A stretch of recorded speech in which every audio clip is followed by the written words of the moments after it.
Sodelovanje s CERN-om smo začeli tako, da je Gospodarska zbornica objavila Slovenske dneve v CERN-u.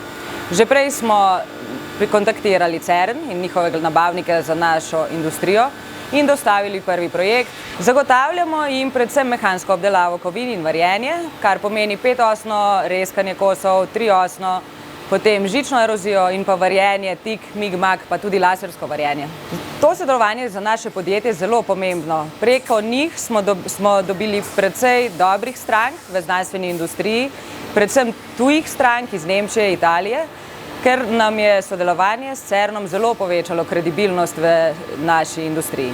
Drugim podjetjem svetujem, da kontaktirajo Gospodarsko zbornico Slovenije in gospoda Samo Tuma, da jih kontaktirajo in se poskušajo povezati s CERN-om, saj mislim, da je CERN dovolj velik za prav vsa podjetja v Sloveniji. Na Gospodarski zbornici Slovenije preko sekcije Big Science nudimo podjetjem celovito podporo za sodelovanje s CERN-om. Organiziramo specializirane seminarje, srečanja, ker predstavimo dobre prakse ter seveda tudi aktualne priložnosti, ki jih CERN ponuja. Podjetjem omogočamo dostop tudi do ključnih informacij in pa tudi neposredno povezovanje z odločevalci znotraj CERN-a. Zdaj, pomembno je vedeti, da CERN ni le vrhunska znanost, ampak je tudi ogromno mesto z vsakodnevnimi potrebami.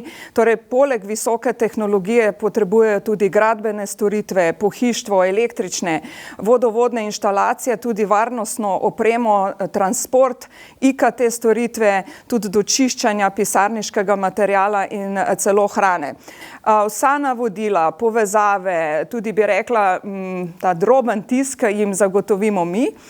Podjetjem seveda pomagamo tudi pri prvih korakih, kako se sploh predstaviti, kako izpolniti prijavo in pa predvsem, kako strukturirati konkurenčno ponudbo.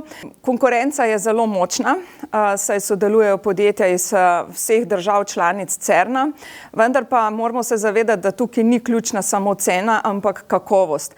Bolj, ker je recimo rešitev specifična, napredna, manj ima podjetje konkurence. Ja, CERN je velik znanstveni laboratorij in v bistvu kupuje prav iz vseh panog, ampak v resnici najbolj uspešna v Sloveniji so trenutno iz elektronike, proizvodnje tiskanih vezij, obdelave kovin, plastike, pa nekaj še iz strojne pa programske opreme pri IT-ju. Torej, za manjša naročila do 10.000 frankov gre za direktna naročila, za srednje velika naročila med 10 in 50.000 frankov gre za evidenčna naročila, za večje nad 50.000 frankov pa kupuje po razpisih. Torej, najlažji način je v bistvu, da se podjetja registrirajo v bazo dobaviteljev CERN-a, kjer pač dobijo osnovne informacije, pa da se povežejo z mano pa z GZS-jem, kjer dobijo pa širši nabor informacij in jih obveščamo o vseh razpisih in tako naprej. Skupaj z GZS-jem imamo enotno vstopno točko za podjetja, kjer v bistvu organiziramo dogodke, informiramo, delimo dobre prakse, kako začeti. Zdaj konkretno jaz pa jim lahko pomagam vzpostaviti tisti prvi stik s CERN-om, dobiti primerne sogovornike za njihovo panogo in potem pač tudi individualna pomoč na razpisih.